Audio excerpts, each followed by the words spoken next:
professores, estudantes, demais participantes deste projeto de ensino. Em primeiro lugar, agradecer a presença de vocês aqui nessa atividade, né? Esse é um projeto da Faculdade de Educação, um projeto de ensino, que tem como título, né, o papel do Estado em tempos de pandemia. Então, é um projeto que tem como objetivo discutir aí as múltiplas necessidades, né, de intervenção do Estado, né, em especial neste momento de tamanho agravamento da situação que vivemos neste país, né.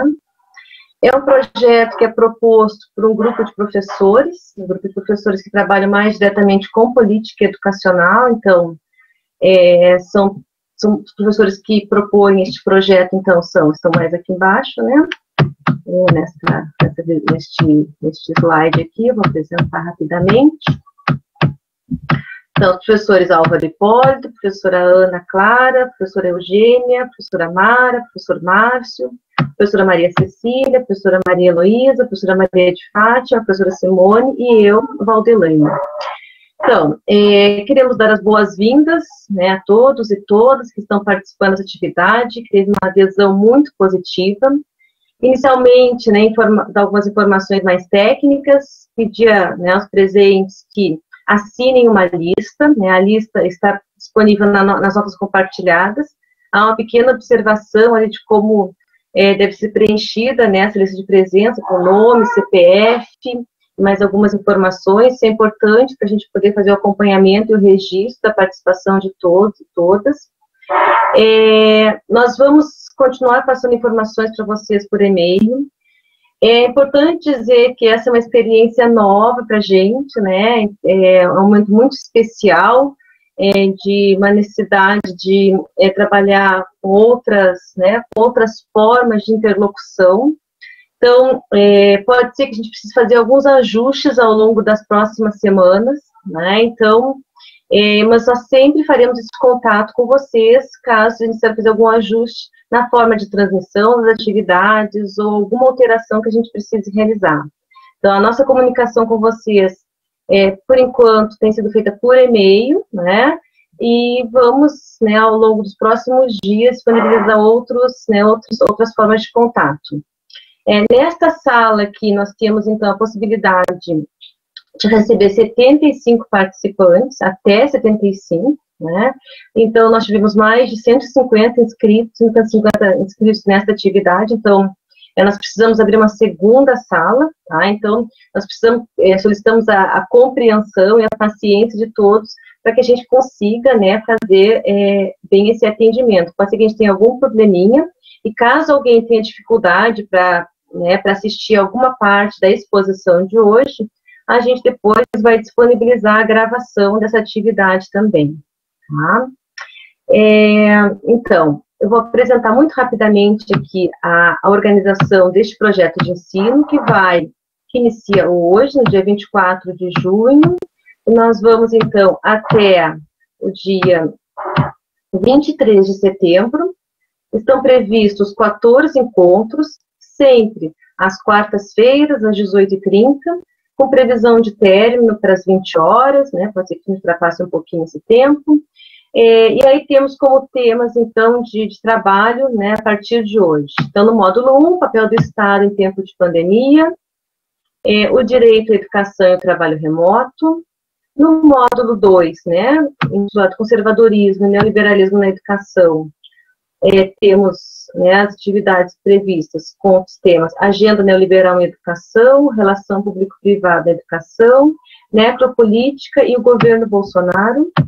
No módulo 3, intitulado Profissão Docente, Trabalho e Formação, temos Políticas de Formação Docente, Trabalho Docente em Tempos de Pandemia, Gestão Escolar em Tempos de Pandemia, os Sindicatos e a Educação Básica.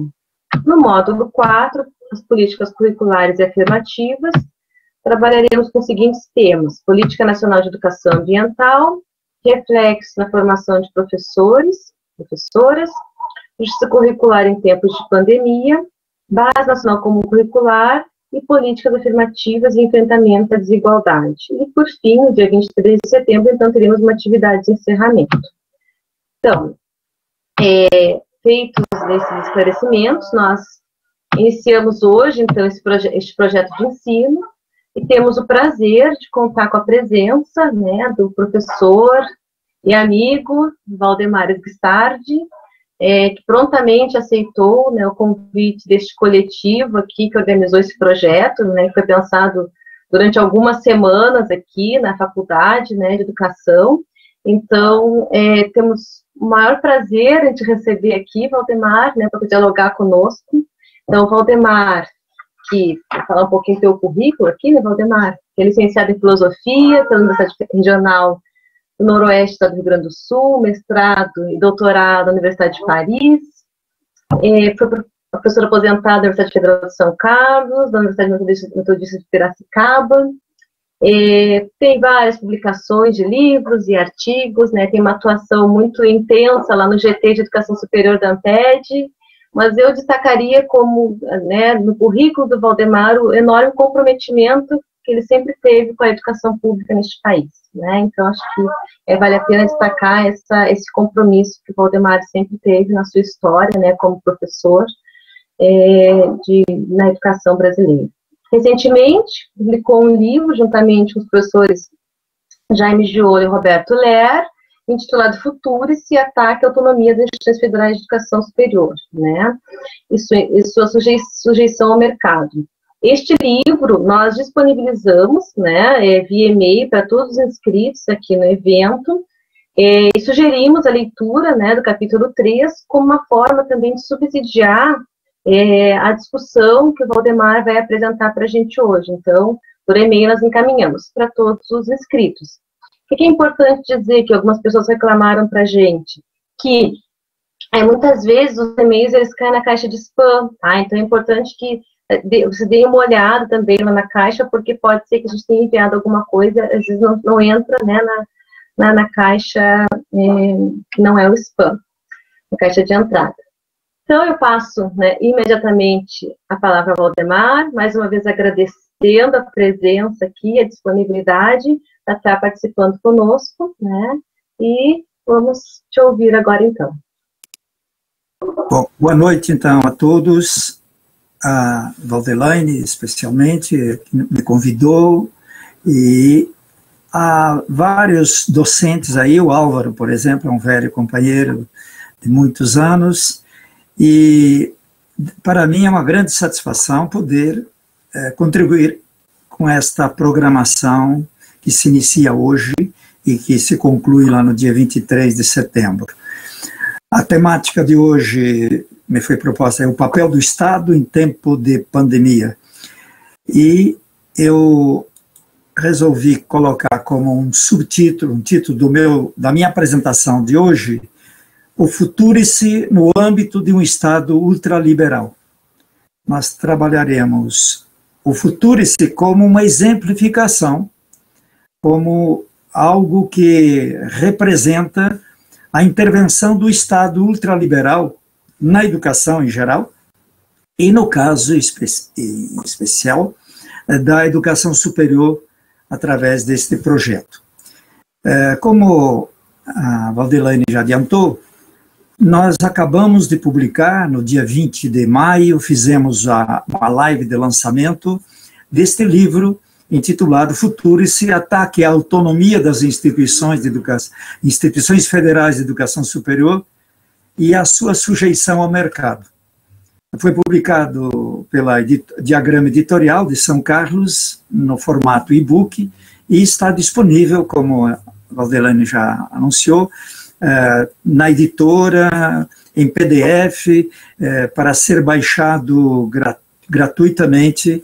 É um livro que não custa nada a ninguém. Bom, então eu vou tentar, como já disse, a partir do Futurice, deste programa que está hoje como projeto, o projeto de lei chamado 3076, o 3076 de 2020, que está já no Congresso.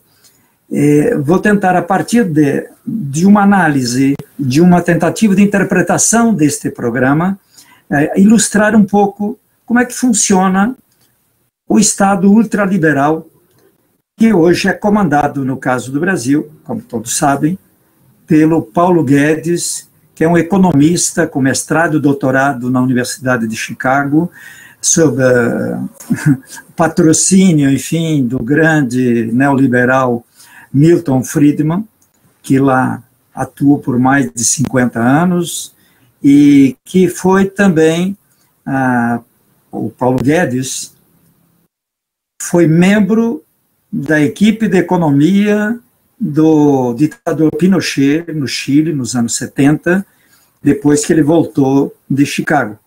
E chega ao Rio de Janeiro, na PUC do Rio, e da PUC do Rio foi convidado para trabalhar na equipe de economistas que auxiliavam, assessoravam o governo de Pinochet, a convite do chefe do Departamento de Economia da Universidade Nacional do Chile. Bom, então, é isso que eu me proponho. O título do meu capítulo, deste livro, se chama Futurice, um projeto neoliberal de heteronomia das federais e um passo a mais rumo à sua privada mercantilização. Veja, heteronomia por oposição à autonomia. Depois posso falar um pouco mais do conceito de heteronomia. Eu inicio com uma frase de Christian Laval, que é um dos dois autores de um livro já bastante famoso e conhecido, que se chama A Nova Razão do Mundo, Ensaios sobre a Sociedade Neoliberal. Deste livro eu destaco uma frase sobre a questão da racionalidade neoliberal. Por racionalidade neoliberal, entende-se a um só tempo a lógica normativa da concorrência, o modelo da empresa privada e o poder normatizador da finança sobre todas as atividades.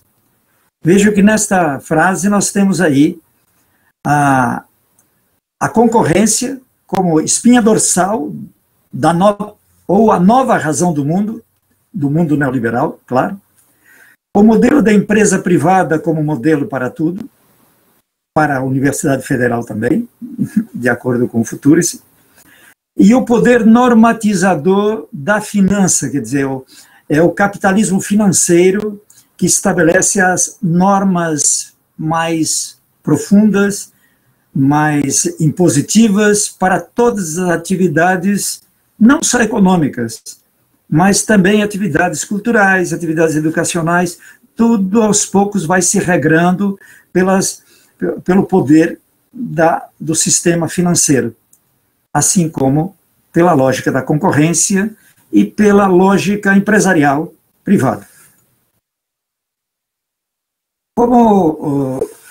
Diante de um projeto, de um programa como o Futurice, qualquer pesquisador, qualquer professor, qualquer interessado em entender este projeto, necessita fazer-se algumas perguntas. Assim como quando a gente analisa uma tese, quando a gente analisa uma dissertação de mestrado, eu costumo, pelo menos, levantar uma série de questões para se buscar respostas no interior dessa tese, dessa dissertação. Diante deste PL, deste projeto de lei, que corresponde à 4ª versão do programa Futurice, como diante de qualquer outro fenômeno objeto de estudo, nós precisamos levantar, como eu dizia, levar às últimas consequências a afirmativa de que nada se explica por si mesmo. Precisamos nos perguntar sobre como surge, de repente, de uma equipe de economo-financistas, comandada por um ministro que trabalhou cerca de 20 anos em banco e seguradora privados, no Brasil e no exterior, sem experiência de pesquisa e vida universitária, de fato, como surge, de repente, um programa para substituir a autonomia de gestão financeira e patrimonial das universidades federais por uma suposta autonomia financeira, além de destruir, em grande medida, a autonomia administrativa e didático-científica das federais. Ou, em outros termos, como afirma o ex-reitor da Federal do Rio de Janeiro, Roberto Lehrer, e coautor do nosso livro, como se apresenta como um programa para refuncionarizar as instituições de educação superior públicas, dar novas funções para a universidade. Que fatos preliminares recentes serviram de incentivo a essa proposta? No último ano, o que aconteceu no Brasil, nos últimos 4 anos, desde o impeachment de Dilma Rousseff, o que aconteceu que, de alguma forma, podia prever ou antecipar, serem fatos preliminares a uma proposta desta natureza? Fundou-se este projeto em algum estudo diagnóstico profundo do funcionamento administrativo, financeiro, da graduação, da pós-graduação, das finalidades últimas da educação superior, ensino, pesquisa e extensão? Enfim, este projeto, este programa, partiu de um diagnóstico, um profundo diagnóstico da realidade que pretendia reformar. O que estabelece a Constituição Federal de 1988 a respeito da autonomia universitária? O que determina a LDB de 96, a Lei de Diretrizes e Bases da Educação Nacional, a respeito da manutenção das instituições de educação, oficiais de educação em todos os níveis? Quais são os pontos mais destacados do Futurice? Como esta proposta trata do ensino, da pesquisa, da extensão, da pesquisa tecnológica, da pesquisa básica, da pesquisa no campo das humanidades, ciências sociais, artes e outras áreas? Quais são seus eixos básicos de atuação propostos por ele? Porque a inovação e o empreendedorismo impregnam este projeto de lei de ponta a ponta. Mais de 30 vezes a palavra inovação, 15, 20 vezes a palavra empreendedorismo.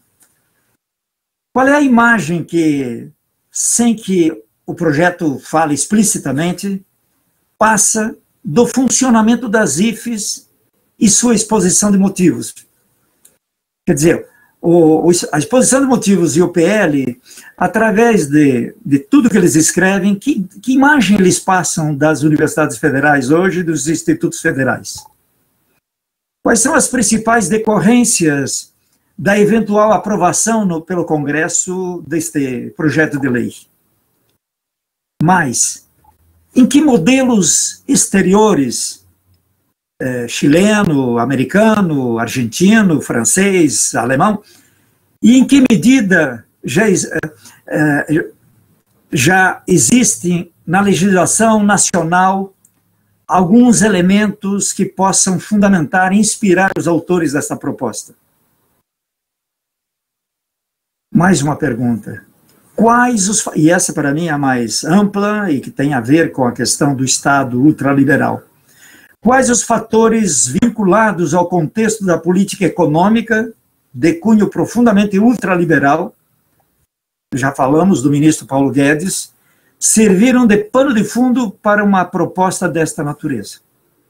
Enfim, se eu conseguir responder fundamentalmente a essas 12 questões, eu diria que terei passado a vocês a compreensão, a interpretação de um projeto que já está completando no mês que vem 1 ano de existência e que está na sua 4ª versão, desta vez através de um projeto encaminhado ao Congresso há cerca de 20 dias, por aí. Bom, a primeira coisa, quais são os fatos preliminares imediatos que a gente pode dizer que antecipam a uma proposta do tipo desta chamada Futurice? E o primeiro elemento importante é a emenda constitucional número 95, de dezembro de 2016, final do primeiro ano do golpe lá com Temer, etc. É a emenda do novo regime fiscal no âmbito do orçamento fiscal e da Seguridade Social da União. Congelamento por 20 anos das despesas primárias do Poder Executivo Federal, que envolvem educação, saúde e outras medidas de cunho social. É o lado social do Estado que está sendo congelado por 20 anos em seus recursos. O reajuste a cada ano apenas pode se dar pelo IPCA, que é imposto de, a inflação medida pelo IPCA, pelo consumidor, aí, pelos índices de preços ao consumidor ampliado. Entretanto, é bom lembrar sempre que esta emenda constitucional, ela não se aplica aos montantes do orçamento da União destinados ao pagamento de juros, encargos e amortizações da dívida pública ao sistema financeiro. A dívida pública hoje chega a mais de 1 trilhão, ou a 70%, 80% do orçamento da União. E, anualmente, quando é aprovado o orçamento da União, 40% a 45% de todos os custos, os recursos do fundo público da União, são utilizados para pagar exatamente os juros, encargos, amortizações dessa dívida pública que é devida ao sistema financeiro. O sistema financeiro nunca perde. O sistema financeiro, mesmo nas maiores crises, sempre está lucrando. Vocês vão verificar que esse ano o PIB nacional poderá ser negativo de -10%, mas dificilmente o Bradesco, Itaú, Banco do Brasil, Santander, enfim, os principais bancos do sistema financeiro deixarão de ter lucro, como já tiveram 15%, 17% no ano passado. Aliás, no ano passado foi o maior lucro dos últimos 25 anos do sistema financeiro, primeiro ano do governo atual.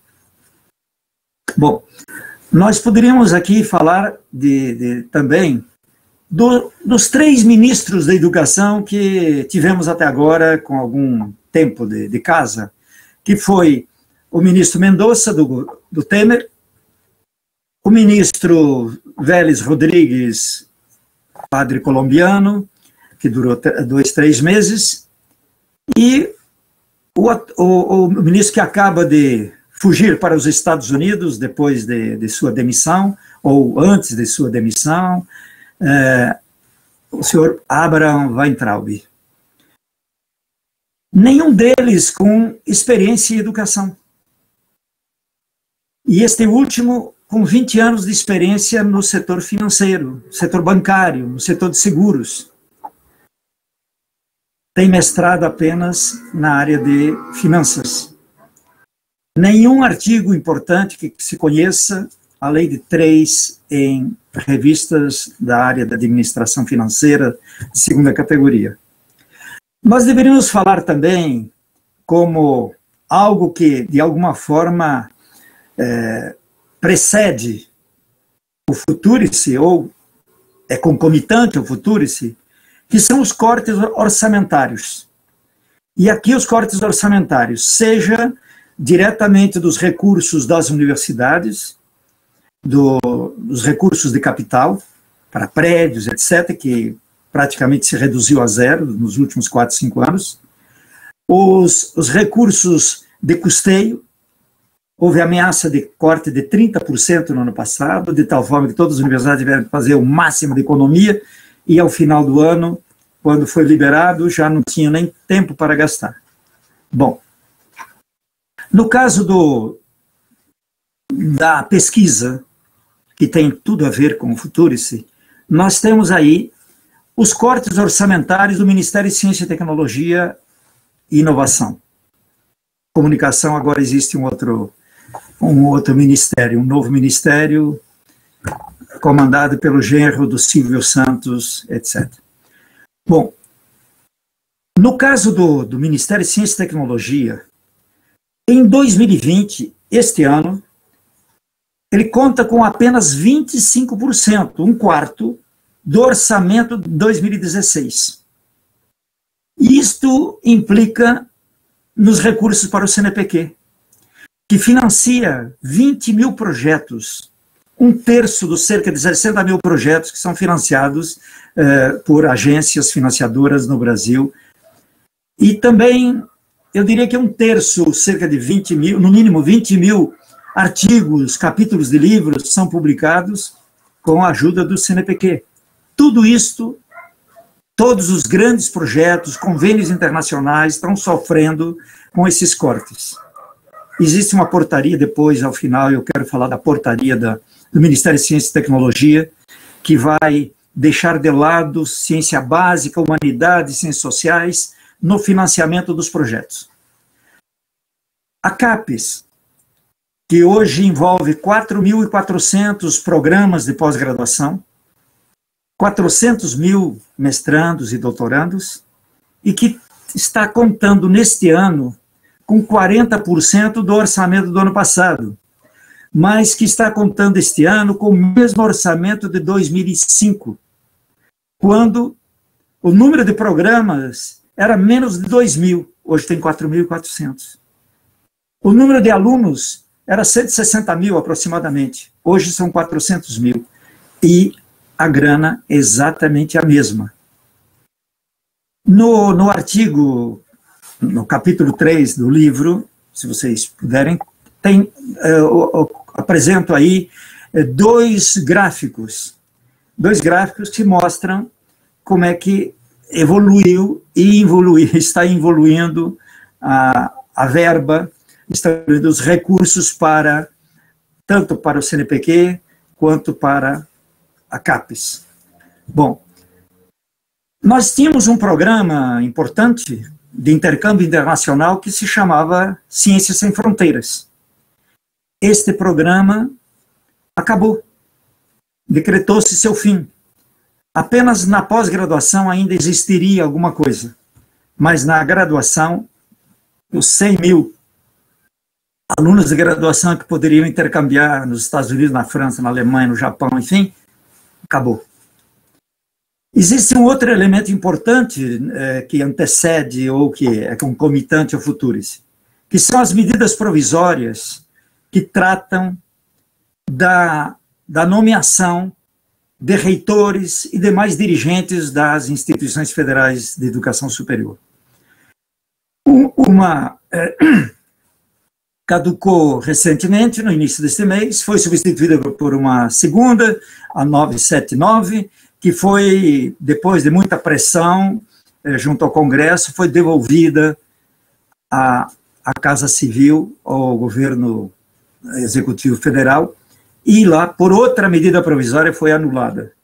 No momento, não sei como é que está, o que está vigorando neste momento.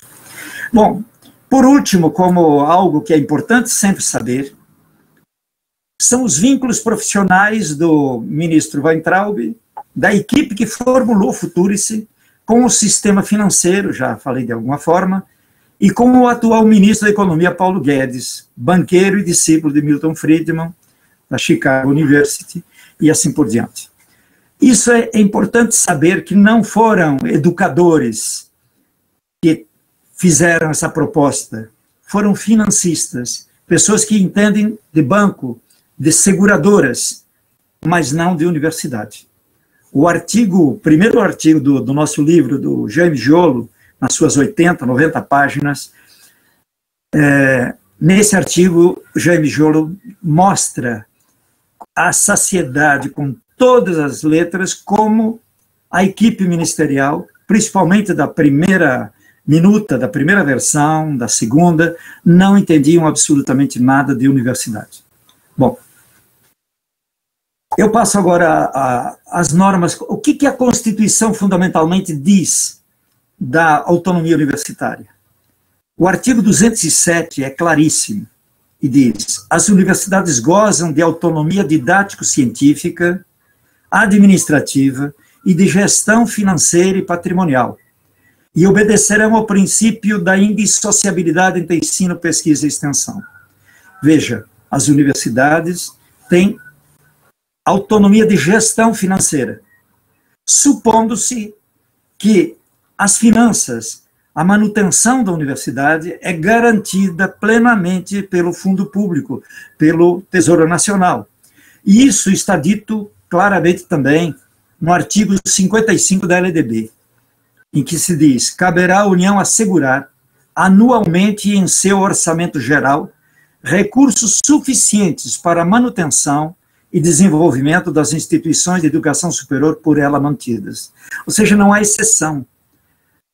O futuro se pretendeu liberar o governo da obrigatoriedade de manutenção plena das universidades federais, dos institutos federais, criando uma série de mecanismos de fundos de investimento, de fundos aplicáveis na Bolsa de Valores, de fundos patrimoniais que as universidades deveriam carrear para esse fundo seus patrimônios. Aos poucos, a crítica foi se avolumando e já na última versão há uma mudança significativa nessa questão dos fundos. Então, agora eu vou falar para vocês um pouco dos principais pontos dessa quarta versão. A primeira coisa que chama a atenção na quarta versão é que ela modifica, ela deixa de defender uma série de pontos, de medidas que eram utilizados desde a primeira versão, a de julho do ano passado, a de outubro e a de janeiro próximo passado. Então, ela deixa de defender, por exemplo, a utilização das organizações sociais como espinha dorsal da administração financeira das IFES e em que se apoiariam diversos tipos de contratos. Então, isso ficou fora. As organizações sociais são substituídas por uma força muito grande que será dada, se propõe dar, nessa quarta versão, às fundações de apoio institucional. Depois falaremos mais disso. Ela deixa de defender a alienação do patrimônio das IFES para fundos patrimoniais de investimento, fundos chamados soberanos do conhecimento, etc. Ela deixa de defender a modificação de uma dezena e meia de leis. Na primeira versão, tinha 15, 16 leis que seriam modificadas, além da Constituição, desse artigo 207 da Constituição, embora não fosse explícito. Entretanto, diz aqui o Roberto Lehrer, num artigo recente no Le Monde Diplomatique, sobre esta quarta versão. Entretanto, o projeto de lei, como o escorpião da fábula, não pode ocultar sua natureza bolsonarista. Está inscrito na guerra cultural, é hostil à ciência, à autonomia universitária e à liberdade de cátedra, e reafirma a definição estratégica de refuncionalização das instituições em organizações empreendedoras e inovadoras, em um ambiente produtivo em que, regra geral, a pesquisa e desenvolvimento, P&D, é escassa, desprovida de originalidade e minguante. Por meio dessas adjetivações, empreendedora e inovadora, almeja mudanças na função social das universidades frente aos problemas dos povos, aos desafios democráticos, políticos e econômicos da nação e aos problemas lógicos e epistemológicos do conhecimento. Ao tentar aprisionar a universidade como organização utilitarista, objetiva suprimir radicalmente a liberdade de cátedra. Bom, o PL, eu vou chamar PL, esse projeto de lei, é feito para moldar o orçamento do MEC, às restrições da Lei de Ferro, instituída pela EC 95, de que eu falei há pouco. primeiro elemento prévio de 2016, que em virtude da crise serão ainda mais draconianas essas restrições. Sempre será utilizada a pandemia, agora a crise, para restringir ainda mais recursos para as universidades federais, para bolsas, para tudo. Ou seja, em virtude das restrições estabelecidas pela Emenda Constitucional 95, a alternativa oferecida pelo Futurice é a captação no mercado, como se isso fosse desejável e possível, como se isso fosse manter a universidade autônoma no ensino, na pesquisa e na extensão. Bom, nessa quarta versão, há a promessa de que o setor privado carreará generosas somas de recursos para as universidades e institutos. Afora Petrobras, Embraer e alguns outros casos esporádicos, lembra bem o Roberto Lehrer, a maioria das empresas não contribuem absolutamente nada com a pesquisa nas universidades públicas, e nem privadas, que em geral não fazem pesquisa. A maioria destas está sendo... E a maioria das grandes empresas, tipo Petrobras, Embraer e outras, está sendo vendida a preço de banana para empresas estrangeiras. A Embraer, a pandemia não salvou a Embraer de ser vendida para a Boeing a preço de banana, como dizia. Mas hoje ela corre o sério risco de ter que ser vendida para uma estatal chinesa, uma estatal francesa, dinamarquesa, etc. Ou seja, o entreguismo do patrimônio nacional é evidente, claro. De todos os contratos que havia, contratos de financiamento, financeiros, hoje, ou fundos, melhor, hoje só restou o contrato de resultados, que poderia ser também contrato de gestão, com áreas específicas de pesquisa, isto é, contratos de resultados do MEC, com áreas de pesquisa, da pesquisa tecnológica. Da pesquisa da universidade, os contratos serão feitos para as áreas tecnológicas, que tenham inovação e empreendedorismo. Contratos controlados pelo MEC e pelo Ministério de Ciência e Tecnologia, e que poderão render resultados financeiros suplementares para essas áreas específicas, além de, indevidamente, aumentar o número de bolsas de pós-graduação para essas mesmas áreas. Quer dizer, as áreas, todas as demais áreas, eu diria 3/4 das áreas da universidade não poderão fazer contratos de resultados, porque não poderão fazer inovação, no sentido que aqui é entendido por inovação. Depois falaremos mais. O currículo universitário também deverá sofrer influência das atividades no âmbito desses contratos. O empreendedorismo, a inovação, vai impregnar a maioria do currículo universitário dessas áreas, pelo menos. A pesquisa básica, as humanidades, ciências sociais e outras, como já falei, são solenemente ignoradas neste Futurice. Quais são, portanto, tendo visto aí alguns aspectos mais importantes, quais são as principais inferências, as principais deduções, as principais consequências de uma proposta como essa do Futurice, caso venha a ser aprovado pelo Congresso?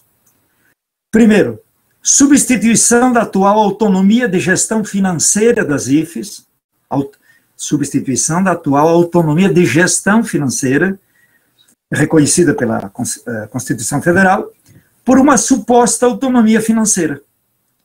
Como se a universidade pudesse se autogerir, se autoprover de recursos junto ao mercado, à Bolsa de Valores, a fundos de todo tipo, ou através desses contratos de resultados. Substituição, ao menos parcial, das atuais atribuições das reitorias na administração e gestão financeira das IFES pela adesão voluntária ao Futurice via celebração de contrato de resultados entre cada instituição e o MEC.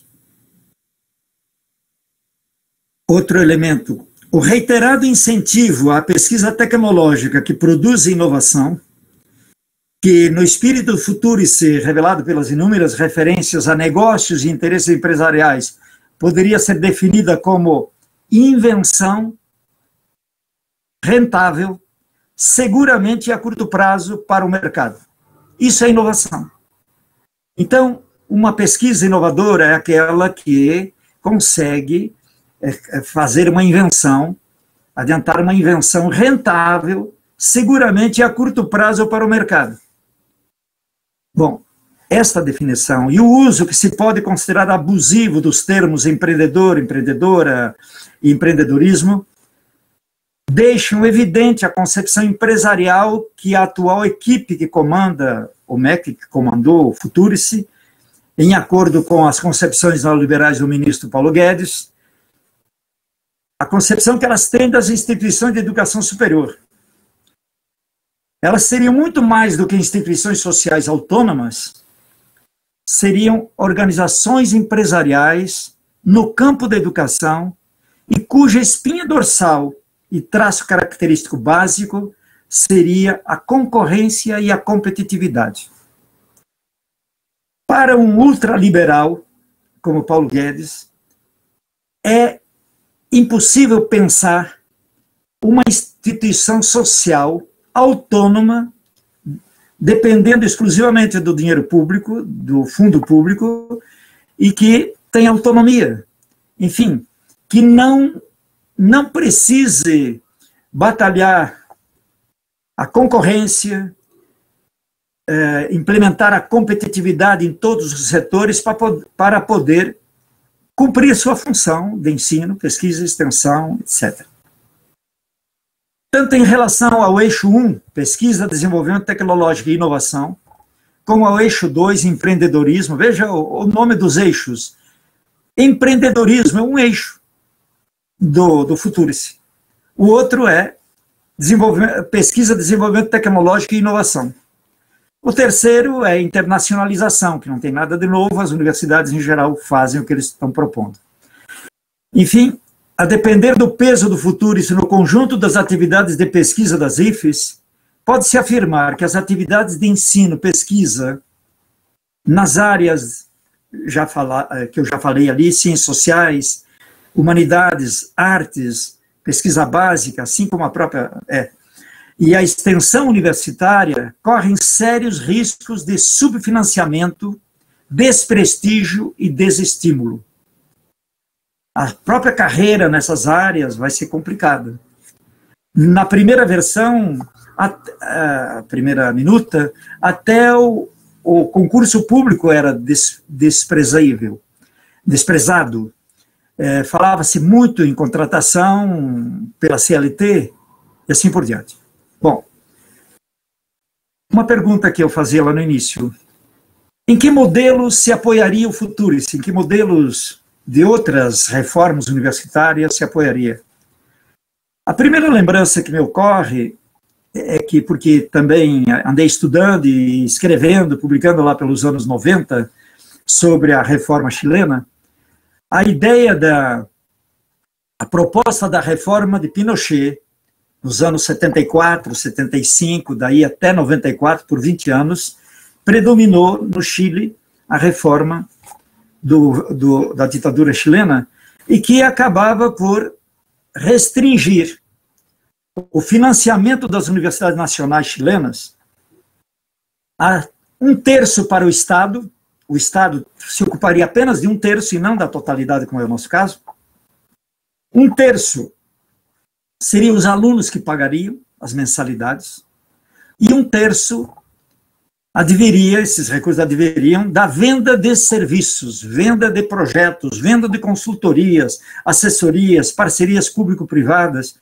Tudo isso, o Paulo Guedes fez parte deste grupo que conduziu a reforma chilena. É possível que tenham se inspirado um pouco nisso. Mas a inspiração maior, pelo que a gente está sabendo, é da Nova Universidade Americana, que funciona desde os anos 1980, 1990 do século passado.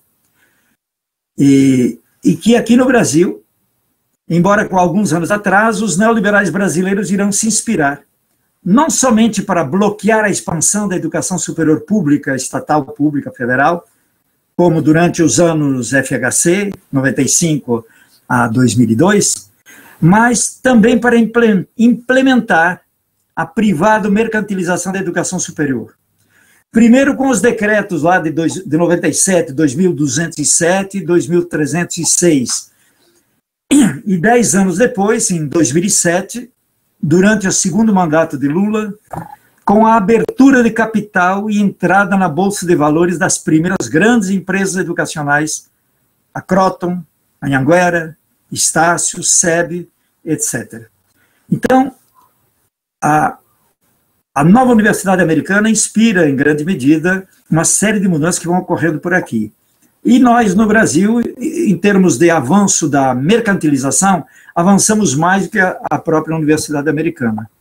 Porque aqui, a partir de 2007, as 10, 12 maiores empresas abrem o capital, se associam a fundos financeiros internacionais, transnacionais, e entram na Bolsa de Valores, aplicam grande parte de seu patrimônio. Bom, também inspiram o Futurice, eu diria, as fundações de apoio institucional, embora na primeira minuta nem se fizesse menção a elas.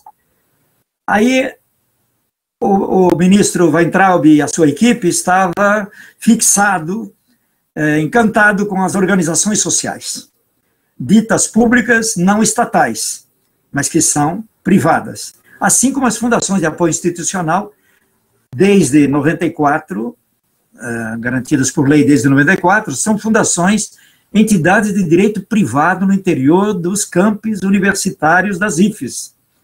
Cada universidade tratou lá, o Conselho da Universidade, de criar suas normas para evitar que essas fundações façam avançar a privatização das universidades federais.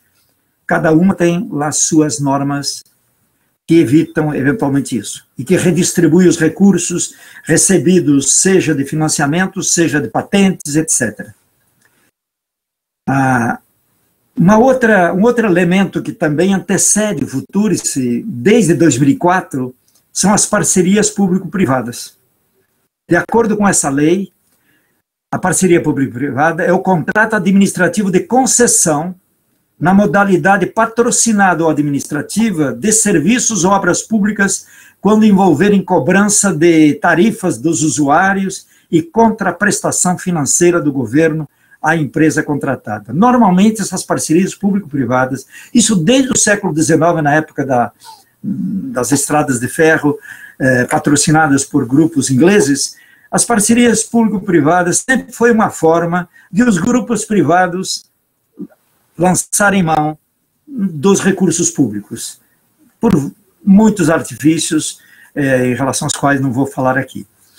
Mas a pergunta sempre é, qual é a semelhança ou diferença que existe entre o caminho trilhado agora pelo Futurice e o caminho percorrido pela New American University, a Universidade Americana? Essa é uma questão que a gente deveria poder aprofundar, não vou ter tempo para isso, mas eu sugiro que vocês procurem a leitura deste livro. É sobre a universidade, é um livro do João dos Reis Silva Júnior, intitulado The New Brazilian University, a busca por resultados comercializáveis para quem? Neste livro, o João descreve com muito detalhe, com muita competência, o que ocorre nos últimos 20, 30 anos com o capitalismo acadêmico norte-americano, com a nova Universidade Americana, e dá para perceber que há muita inspiração neste modelo de nova Universidade Americana para o Futurice. Parecendo responder à pergunta sobre se as IFES poderiam esperar grandes aportes financeiros com os contratos de resultados, que é o que está sendo proposto agora na quarta versão, ou contratos de gestão, e antes se falava em fundos patrimoniais de investimento, promessa que está implícita no teor do Futurice, referindo-se à nova universidade americana, um professor da Universidade da Califórnia chamado Newfield, declara enfaticamente: um dos mitos da privatização, a meio caminho, era que, se os acadêmicos fizessem um trabalho melhor na comercialização de suas pesquisas, o dinheiro corporativo chegaria. As universidades agora divulgam incessantemente suas startups e objetivos comerciais, mas o dinheiro nunca chegou. Na realidade, o financiamento corporativo representa, nos Estados Unidos, entre 5% e 7% do total das despesas de pesquisa nas universidades norte-americanas, há décadas. Isso nunca substituiu os fundos federais. Ao ser perguntado sobre o discurso do senso comum hoje, que afirma que as universidades devem fazer entregas rápidas, focadas em resultados, ser cada vez mais concebidas de acordo com modelos de negócios, produzir conhecimento como mercadoria e educar profissionais para ganhos privados, e se a ideia de universidade clássica perdeu-se ao longo do caminho, esse professor da Califórnia responde: não se perdeu, foi deliberadamente enterrado este caminho, essa universidade clássica. As universidades fazem várias coisas que nenhuma outra instituição faz. Elas criam conhecimento como parte do mesmo processo pelo qual o espalham. A pesquisa é tão importante quanto o ensino. A pesquisa e o ensino universitário são autodirecionados, e quando as universidades estão funcionando corretamente, são exemplos de uma autogestão que é muito difícil de alcançar em um local de trabalho comum. O resultado desejado é triplo: o desenvolvimento pessoal e intelectual combinado do aluno, o que a tradição teórica prussiana chamou de Bildung, um novo conhecimento sobre todos os tópicos do planeta, e a prática do conhecimento como um processo totalmente social. Esta última não é bem compreendida, mas coloca o aprendizado e a pesquisa fora das estruturas do mercado. Nos últimos 50 anos, as empresas e seus aliados políticos tentaram controlar as universidades, por razões que não são tão diferentes das da Igreja Católica ou do Estado bonapartista em outras épocas. Bom, em estreita relação com o que é proposto e suas consequências pelo Futurice, Newfield assim respondeu à pergunta: a missão e o amplo espectro de capacidades humanas da universidade estão diminuindo cada vez mais para formar o Homo economicus, ou seja, animais de mercado. Na primeira versão do Futurice, eu diria que era exatamente isso que se lia, e depois, aos poucos, foi sendo modificado. Bom, para concluir, me atenho agora à questão mais geral, mais ampla, que tem a ver com o Estado ultraliberal. E eu intitulo como alguns fatores econômicos e político-ideológicos do Futurice. Não se pode compreender de modo mais substancial o significado do Futurice sem algumas considerações acerca dos seus fundamentos econômicos e político-ideológicos. Primeiro, competição e concorrência. Talvez o fato mais marcante do avanço do neoliberalismo ultraliberal e seus dogmas nos últimos anos seja exatamente o recrudescimento da competição e concorrência em todos os setores da sociedade, no âmbito tanto do Estado como do mercado. O Futurice, como todas as normas legais vistas anteriormente, que visavam e visam reformar as IFES e demais instituições da educação superior, é uma iniciativa do Estado. Paulo Guedes é ministro do Estado. Weintraub era ministro do Estado. E, em especial, do seu polo privado mercantil. O Estado, para mim, é dividido em dois grandes polos. o polo dos interesses públicos e os polos dos interesses privado-mercantis. Então, em especial do seu polo privado-mercantil, em conluio com o mercado, em detrimento do seu polo dos interesses públicos comuns, coletivos. Como dizem Dardot e Laval em seu livro A Nova Razão do Mundo,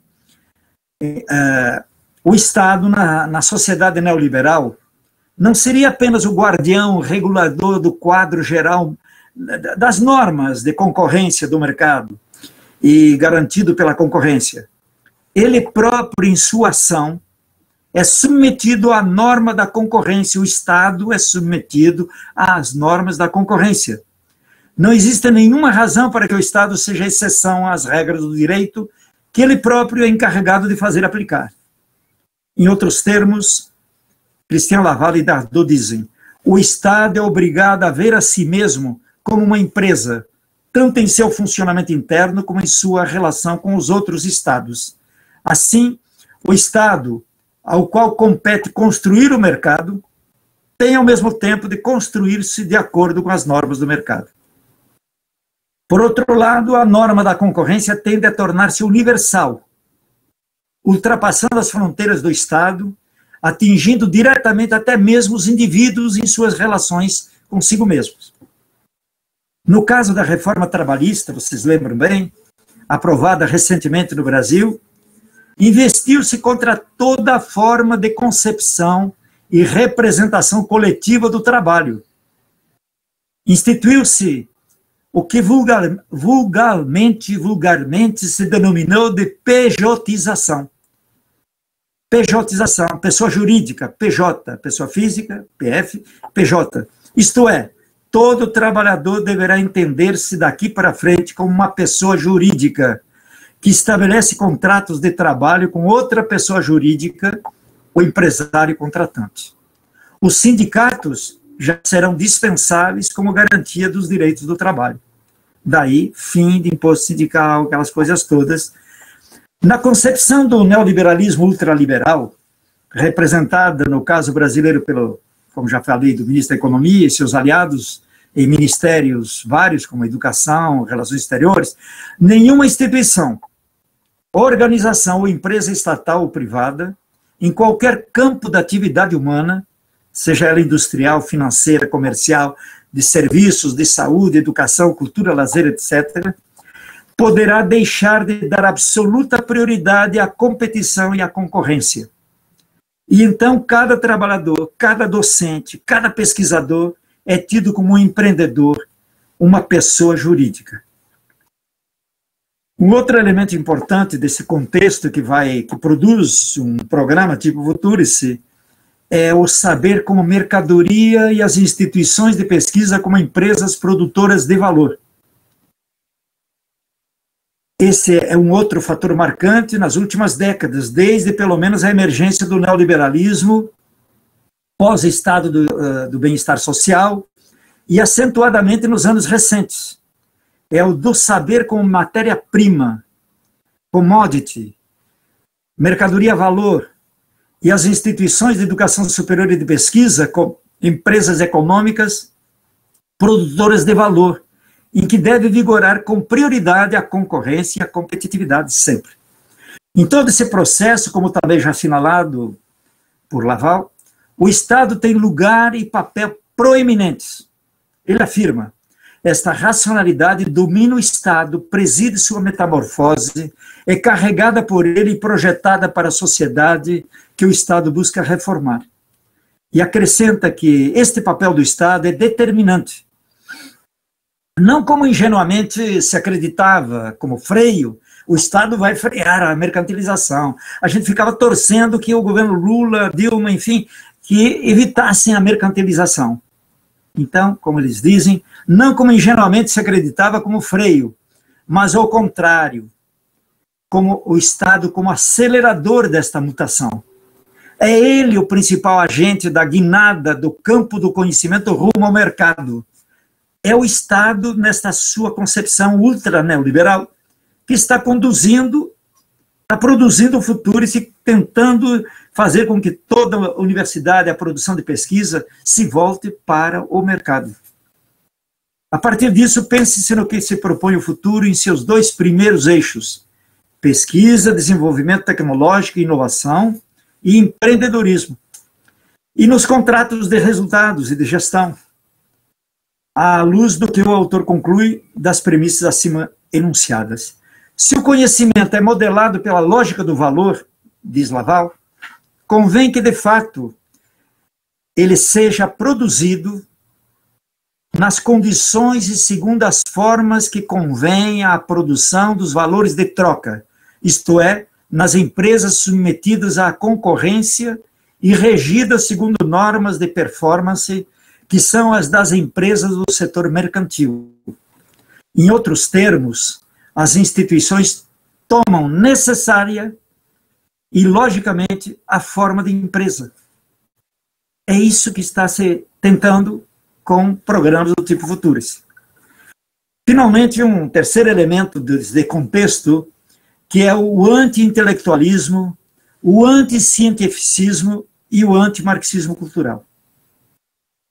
O ultraliberalismo, o neoliberalismo ultraliberal do ministro da Economia, do ministro da Educação, do Weintraub e de outros, e da equipe proponente do Futuris, faz-se acompanhar e é provido por movimentos extremamente ideologizados, conhecidos por formas de anti-intelectualismo, anti-cientificismo, assim como por concepções anti-humanidades e anti-pesquisa básica, a menos que esta seja tecnológica e inovadora no sentido de ser seguramente e a curto prazo lucrativa para o mercado. Umas considerações finais. O que eu disse até aqui, em especial nas inferências a partir da aprovação do Futuris, em que modelo se apoia, e nesses elementos econômico-político-ideológicos do Futuris, tudo isso deve ser entendido, lido e entendido como hipóteses para a compreensão de um programa de reforma das IFES que não cai do céu, sem causa ou fatores, que não pode ser naturalizado na sua leitura, na sua interpretação. Enfim, fatores que o produzem e explicam sua emergência com os objetivos com que se apresenta. Como visto anteriormente também, o Futuris não nasce do nada, mas possui uma série de elementos jurídicos que o antecedem e que vai conformando, de modo gradativo e crescente, uma universidade federal heterônoma. Heterônoma quer dizer que as suas normas, a sua avaliação, a sua regulação dar-se-á a partir de fora, de agentes externos, heterônomos. Ao contrário da autonomia universitária, em que a universidade se autonorma, se autoavalia, se autorregula e assim por diante. E tendo que se submeter cada vez mais às normas do mercado. Então, uma universidade federal heterônoma que cada vez mais terá que seguir as normas do mercado. A gente poderia chamar a isso de mercadorização, mas que é apenas um passo na direção da mercantilização plena e da festa da Croto, Estácio, todos esses grupos que já estão funcionando como verdadeiras empresas. Ao privilegiar a pesquisa tecnológica inovadora, em detrimento da pesquisa básica e das áreas de saber não tecnologizáveis e cujos produtos não sejam comercializáveis, ensino, extensão, e o empreendedorismo via contratos de resultado e de gestão, e outros fundos aí, o Futuris, se aprovado e implementado, traduzir-se-á no que pensamos está contido no título do meu artigo, um projeto neoliberal de heteronomia das federais e um passo a mais rumo à sua privada mercantilização. Para fecho, um último parágrafo. Como fecho provisório dessas reflexões e uma questão, a quem o Futuris se representa? A quem esse programa representa? Primeiro, como já disse, representa o próprio Estado, em especial seu polo privado mercantil, que, segundo Laval, cria e fortalece o mercado, e induz, por um lado, as universidades e instituições de pesquisa a se privado-mercantilizarem e produzirem o conhecimento como matéria-prima, o saber como mercadoria, valor de troca.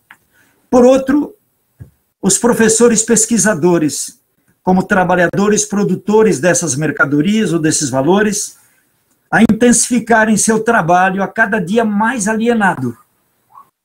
Segundo, representa os empresários que ambicionam lançar mão do fundo público, direta ou indiretamente, mediante o uso da lei das parcerias público-privadas, da lei da inovação, da mercadoria ciência, da pesquisa tecnológica inovadora.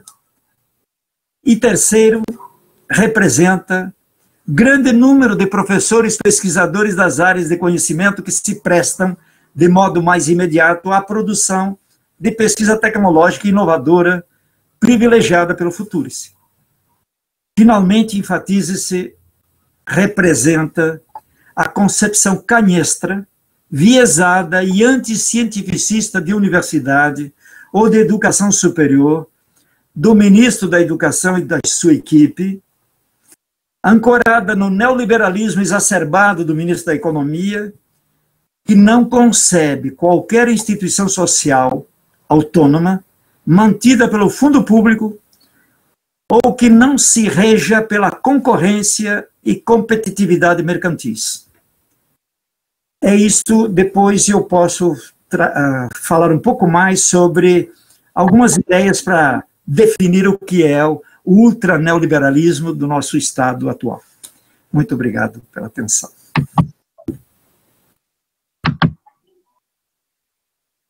Então, obrigada, Valdemar. Traz inúmeros elementos para a gente pensar esse projeto de universidade hoje que está em disputa, né?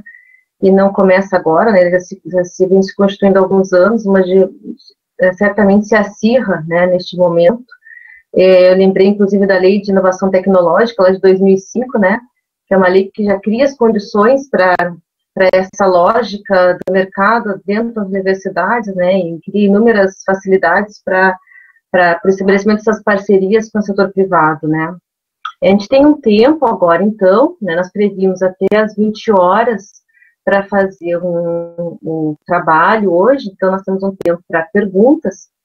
Eu percebi aqui no bate-papo que o Olavo escreveu alguma coisa, não é bem uma pergunta, né, mas eu vou fazer a leitura, não sei se tu consegue perceber aí, Valdemar, também.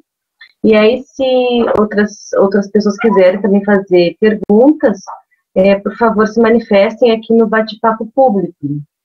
Já dizer também que nós tivemos alguns pequenos problemas com a sala 2, que nós vamos tentar corrigir agora para as próximas atividades, para evitar que isso aconteça novamente, tá? Então, pedimos desculpas aos participantes que tiveram alguma dificuldade para acessar a sala 2, ou que caíram aqui na sala 1 e não conseguiram retornar. Então, o Olavo, ele diz que a educação fala de educação superior, graduação lato sensu, entre parênteses especializações, se encontra EAD a partir de R$70 mensais. O problema é o stricto sensu, mestrado, doutorado muito concorrido, poucas vagas. Ou os candidatos que reprovam, que são maioria se unem, cobram do governo, ou se abre vaga para quem se dispõe a pagar. Está sobrando candidatos apenas particulares. Então, uma observação que o Olavo traz, né, apresenta ali. E, enquanto eu acho que, né, os participantes aí se animam a fazer perguntas e comentários, né, Valdemar, eu acho que a tua fala, ela nos ajuda a pensar nessas questões, né, nessa relação do mercado com a universidade. Eu anotei 3 aspectos, né, a questão do financiamento, né, as ameaças que a gente tem hoje com relação ao financiamento da universidade pública, em especial porque, pelo condicionamento desse financiamento, então, aquelas universidades que aderirem ao projeto do governo, né, estarão mais sujeitas, e aí a gente tem a própria ameaça da própria eleição dos reitores, da escolha dos reitores, né, então, quer dizer, aquelas pessoas mais alinhadas com o governo, né, com o projeto de governo, projeto de universidade, aqueles grupos serão mais favorecidos com esses financiamentos, né, poderão ou não ser mais favorecidos, acredito que sim, né, tudo indica que sim. A questão do empreendedorismo que tu trazes, e que aparece com muita força no documento do Futurice, né, A gente tem observado que isso não está apenas no ensino superior, a gente tem visto que na educação básica, o empreendedorismo ele surge com muita força. A gente, muito rapidamente, dizer que em Pelotas a gente tem a situação de que apostilas sobre empreendedorismo são adotadas para serem trabalhadas desde os primeiros anos do ensino fundamental, né? Então, é a formação humana que está em jogo, né? Uma formação humana com uma perspectiva empreendedora, né? Inovadora. E aí a gente fica pensando sobre essa questão das humanas, né, e do aniquilamento da área das humanas dentro das instituições, das humanas, das artes. Como vai ser a formação, né, das pessoas que vão, né, atuar, né, com as futuras gerações nessa perspectiva, né, áreas cada vez menos atrativas na medida em que, né, elas tenderão a receber menos financiamento, menos recursos, serem menos incentivadas. E junto com isso, a questão do apostilamento mesmo, né? Então, dos pacotes prontos, as grandes empresas aí que têm enorme interesse na área educacional, né? Então, inclusive, em especial no ensino superior, na área das licenciaturas em especial, quer dizer, a formação de gerações, né, que pode estar completamente comprometida nessa perspectiva, né? E qual o lugar para a nossa resistência nisso tudo, né? Então, é muito importante te ouvir, acho que a gente precisa se debruçar com mais, né, cuidado sobre essas questões, apropriarmos melhor disso para podermos fazer melhor o debate, porque isso não está apenas fora da universidade, está dentro da universidade com muita força também. Né? Enfim, um comentário. Eu poderia fazer alguns comentários sobre o que você... Valdemar, desculpa te interromper, mas eu só vou... Aqui eu leio, tem mais uma questão aqui que eu observei da Fabiana Cândido, posso ler? Pode. E aí, de repente, já responde, responde, né, em bloco. Eu só observei a da Fabiana, tá? Então, de repente, se tem alguma outra questão. E também temos o chá lá, então, se tem mais alguma questão, por favor, né, é importante que a gente traga para cá. Então, Fabiana, gostaria de saber, na perspectiva do professor, qual é o futuro do Futurice, agora que o Entraldo saiu do Ministério da Educação. Desde já agradeço pela aula. Obrigada, Fabiana, pela questão. Obrigada ao Olavo também, que eu esqueci de agradecer. Bom, então eu queria falar primeiro sobre como ficaria caso o Futurice fosse aprovado. Quem está fazendo uma boa análise disso, eventualmente vocês possam convidá-lo para expor, é o Jaime Giolo, ex-reitor da Universidade Federal da Fronteira Sul, e que ele analisa como é que ficariam os recursos financeiros que hoje são distribuídos diretamente para cada uma das universidades, cada um dos institutos federais, no caso do Futurice aprovado, com a proeminência, a importância que está sendo dada dentro do Futurice, nesta última versão, às fundações de apoio institucional, muito desses recursos que eles colocam como se fosse das fundações, serão os próprios recursos que hoje são do Fundo Público Federal, do Tesouro Nacional, que se destinam a cada uma das universidades e são, por autonomia de gestão financeira, geridos, administrados pelas próprias instituições. Caso o Futurice seja aprovado, é muito provável que boa parte, 50%, 40%, 50% dos recursos federais, os mesmos recursos, sejam encaminhados via contratos de resultados para alimentar essas fundações de apoio institucional que hoje são controladas até certo ponto, mas que com o futuro se elas adquirem uma possibilidade de ação muito mais aberta, com muito menor controle. Isso se chama o funcionamento do balcão. Boa parte dos recursos federais funcionariam como recursos de balcão e que aí, como dizia a Valdelaine há pouco, poderão beneficiar especialmente aquelas universidades que tiveram esses contratos de resultados, por um lado, e por outro, aquelas que têm dirigentes que foram nomeados, que são pessoas de confiança do atual governo, como através dessas medidas provisórias se pretendeu e se pretende ainda nomear. Bom, isso é uma primeira questão. A questão segunda é o empreendedorismo. Essa ideia de que tudo tem que ter concorrência, tudo tem que passar por competição, que O Estado tem que passar pela lógica da concorrência, e as universidades também, a educação também. Quer dizer, tudo é visto na perspectiva empresarial, do mercado. E isso começa, infelizmente, desde a educação básica, ou seja, até da creche, das escolas infantis, que estão cada vez mais fazendo parcerias com grupos econômicos, seja brasileiros, seja estrangeiros. O grupo Pearson, em inglês, por exemplo, está cheio de parcerias com prefeituras, ou o Grupo Positivo de Curitiba, e assim por diante. Existem muitas teses já sobre esse assunto. Ou seja, o empreendedorismo, ele está impregnando a educação desde a creche, desde a educação infantil, até chegar na universidade. O Futurice está aí, mostrando que a universidade estaria atrasada em relação a muita coisa que vem acontecendo já há uma dezena de anos na educação básica. A questão que foi feita pela Fabiana, na minha perspectiva, qual é o futuro do Futurice? Agora que Weintraub saiu do Ministério da Educação. Pois é, o futuro do Futurice é uma incógnita. Claro, Weintraub saiu, o próprio presidente da Câmara revelou publicamente muito a sua antipatia ou sua não concordância com Weintraub, com suas condições de ser ministro e ocupar qualquer cargo do governo federal. Portanto, e desde a primeira versão de julho do ano passado, que eu saiba, ele teria constituído uma comissão de deputados, vários deles ex-reitores, para exatamente assessorá-lo na análise deste programa Futurice. Acredito que não haveria, em princípio, muito boa vontade da presidência, mas não sei, com todas essas negociações do Centrão com o governo a troco de cargos, de grana, etc., o que pode acontecer com um programa como este. Ele pode vir a ser aprovado como está, pode ser modificado, ou simplesmente pode ser arquivado. De qualquer forma, mesmo que ele venha a ser arquivado, era isso que eu quero insistir bastante nisso. Se ele existiu como proposta dentro do Ministério da Educação, é porque essas ideias elas são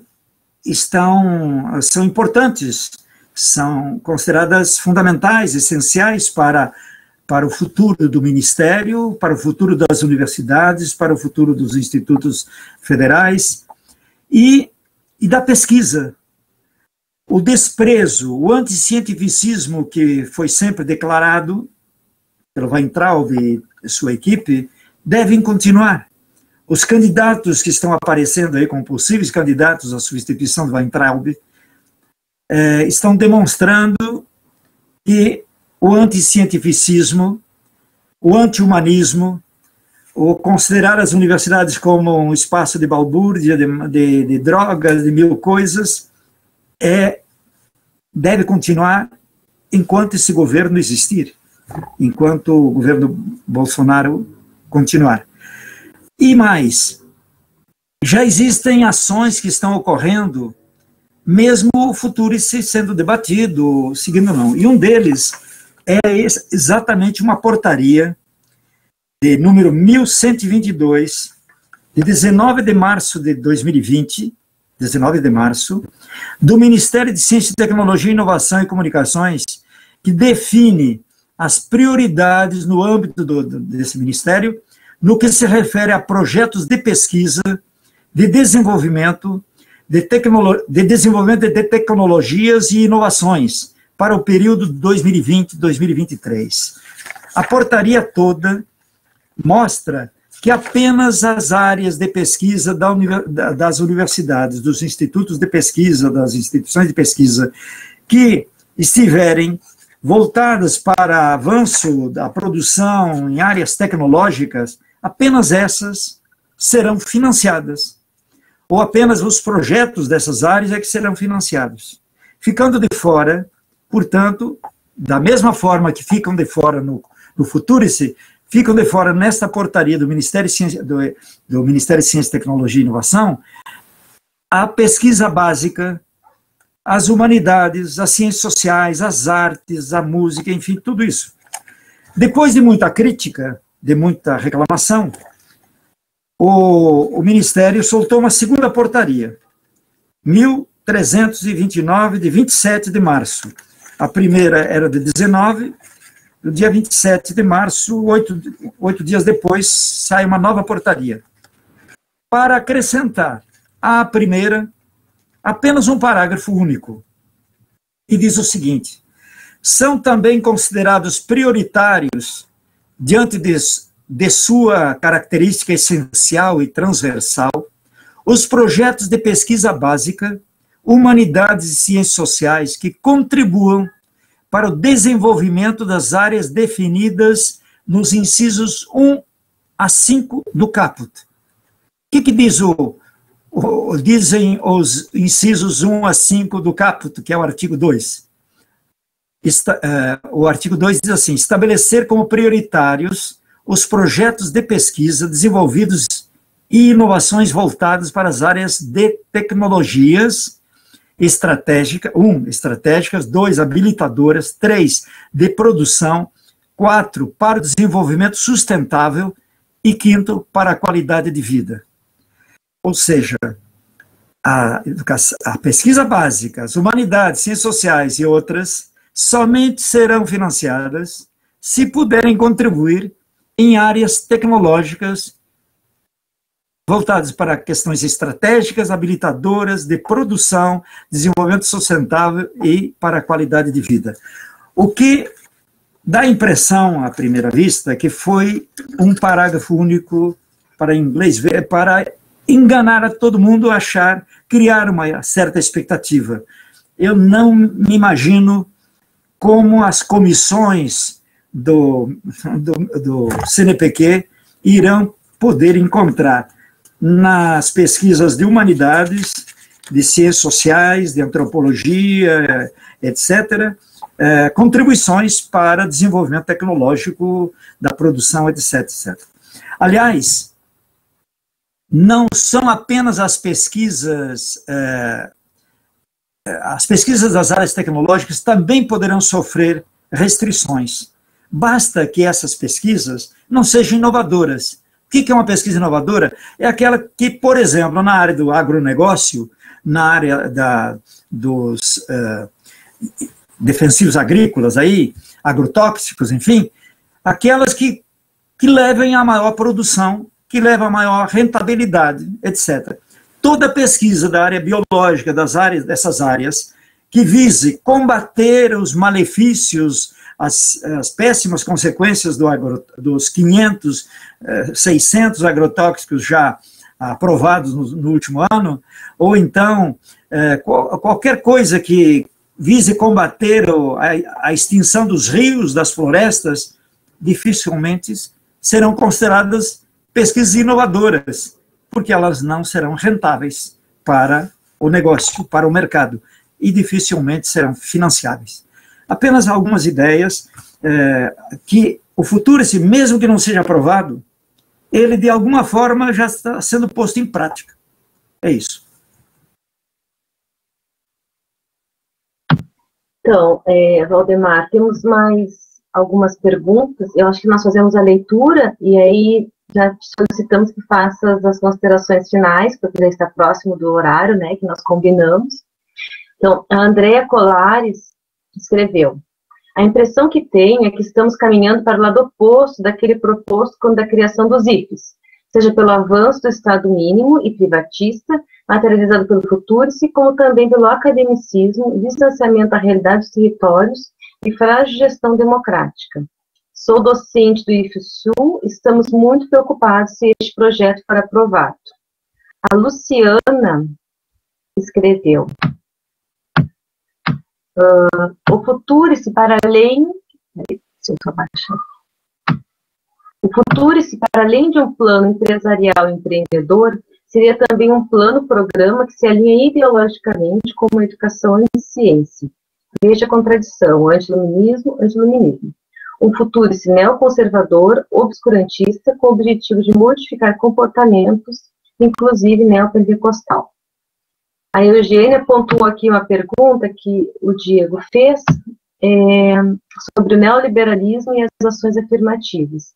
E pergunto quão nocivo seria a resistência desses governos neoliberais sobre as ações afirmativas dentro desses governos. Por que o medo dessas inclusões? Aí tem um comentário da Andreana. É tão óbvio que só querem manter financiamento para os cursos voltados para a área das exatas biológicas. Geram mais dinheiro, mais mão de obra trabalhando. Menos questionamentos. Nenhum governo sem boas intenções, como o atual, vai querer as ciências humanas bem desenvolvidas. Bom, eu acho que eu tenho mais uma aqui, do Diego. Olha, eu sou da área de exatas e posso dizer com certeza. Eu faço química e vejo muita coisa rolar. Vejo muitas bolsas sendo dadas, vendo muitas coisas sendo cortadas em diferentes humanas, mas ao mesmo tempo não sabe, surgindo várias para a área de exatas. Não sabe. Mas agradeço de ver muitos professores sendo bem alinhados com a educação e tentando constantemente ajudar com projetos de pesquisa em educação. E o Olavo escreveu: só haverá ações afirmativas na prática quando preencherem todas as vagas, cotas oferecidas nos digitais. Não é o que acontece. Reprovam os cotistas e colocam os candidatos do acesso universal em suas cotas. Bom, eu acho que essas foram as observações e questões registradas, Valdemar. Não vejo mais ninguém digitando aqui, então eu pediria que tu, tentasse responder, e fazer algumas considerações finais, se assim desejar.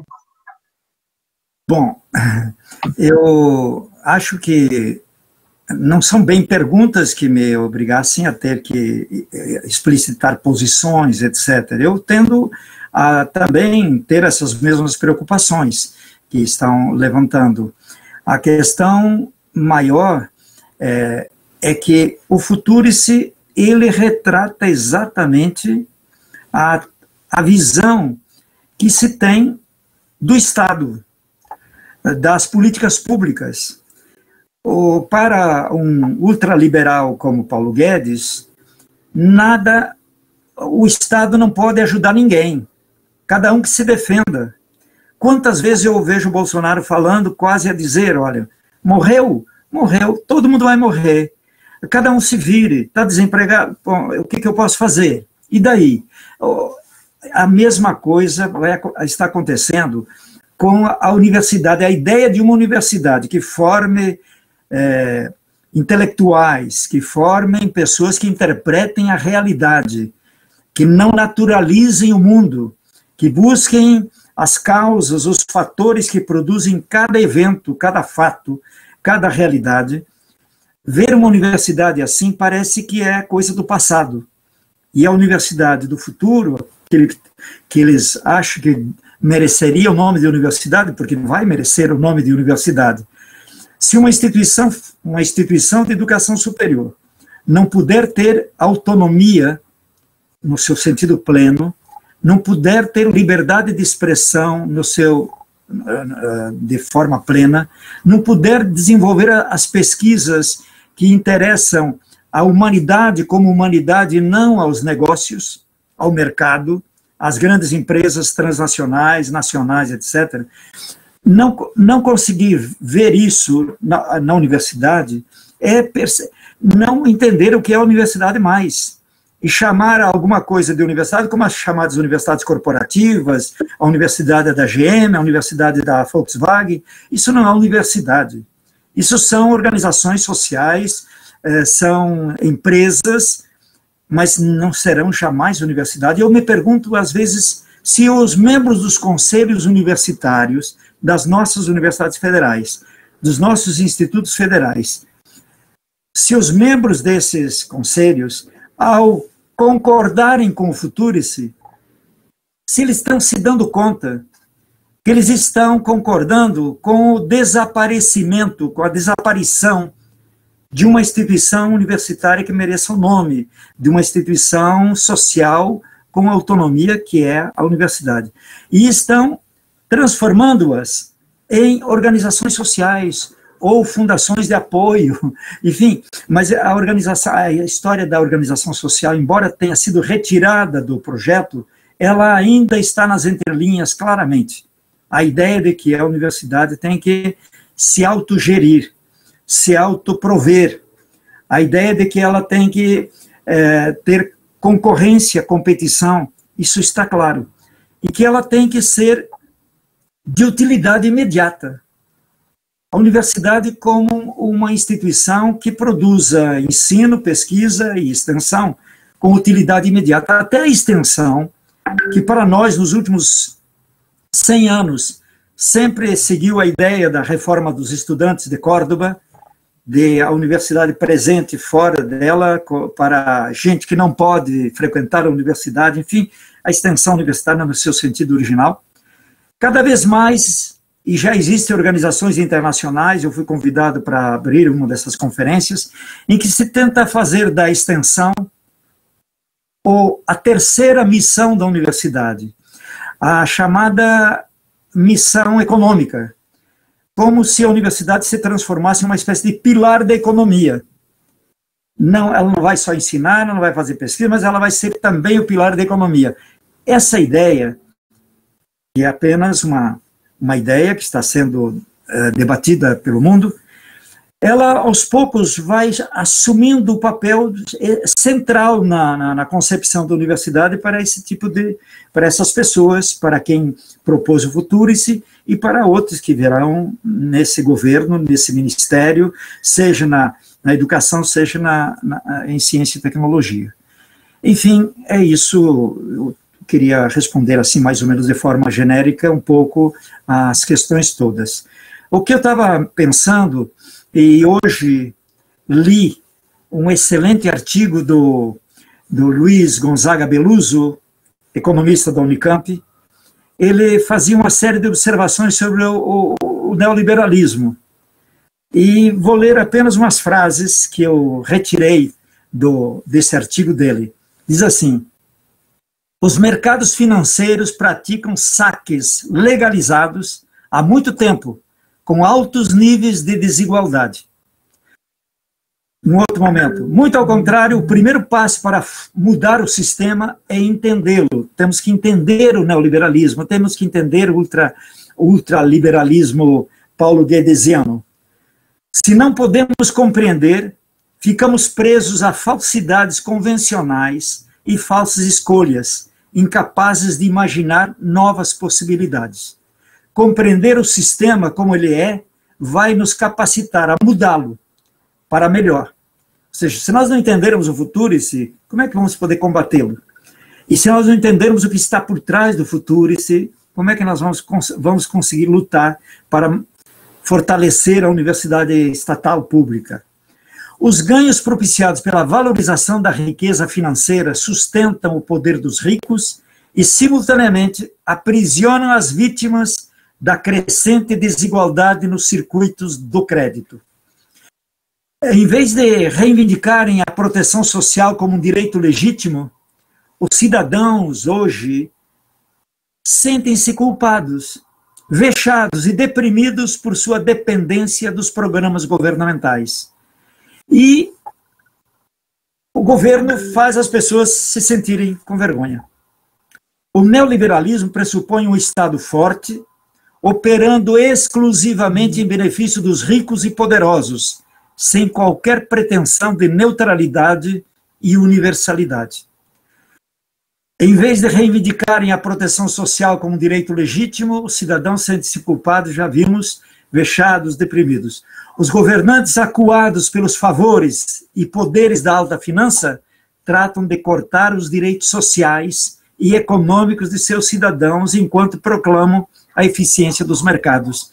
Quantos direitos foram cortados com a nova lei trabalhista? Mais de 100 artigos da CLT. Sob o pretexto de enfrentar o corporativismo e a resistência dos direitos adquiridos, os serviçais da globalização propõem o retorno aos padrões primitivos nas relações entre as forças do capital e as debilidades do trabalho. Advogam o encolhimento do sistema de proteção social, criado para impedir a desgraça dos mais fracos, o sofrimento do homem comum, atormentado pelas ameaças de precarização e do desamparo na saúde e na doença.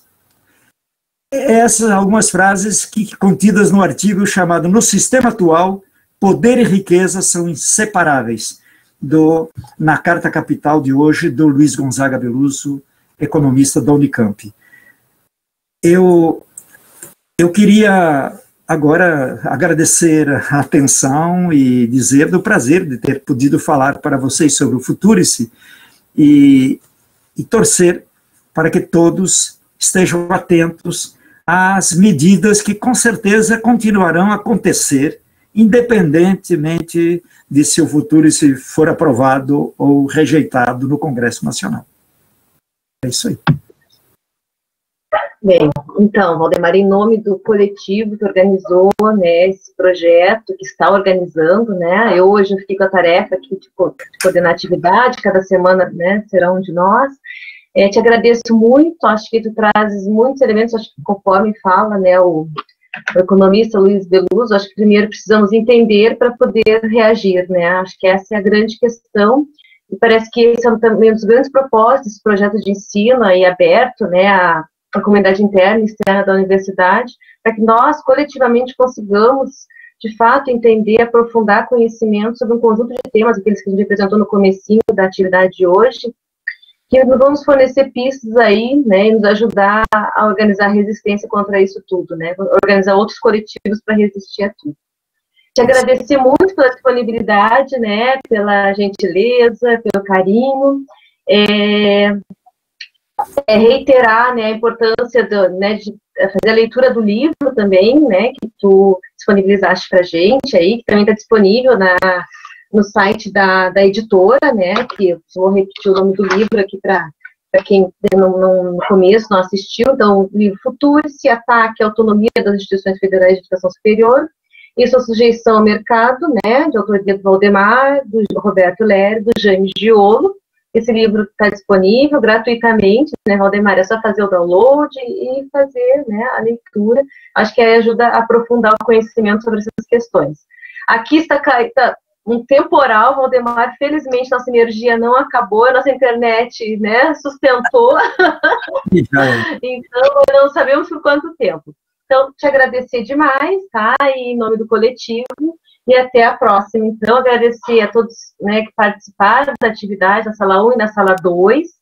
Né, deu para ver que as pessoas ficaram, né, permaneceram aqui na sala, escutando, participando. E convidar, né, a todos que estão aqui, a todas, para na próxima quarta-feira, às 6h30 da tarde, né, novamente, neste mesmo link, estarmos aqui fazendo esses diálogos. Grande abraço, Valdemar, né, uma boa noite, um grande abraço, né, a todos que estiveram aqui na sala comigo. Até uma próxima, então. Obrigado a todos vocês. Boa noite para todos. Boa noite.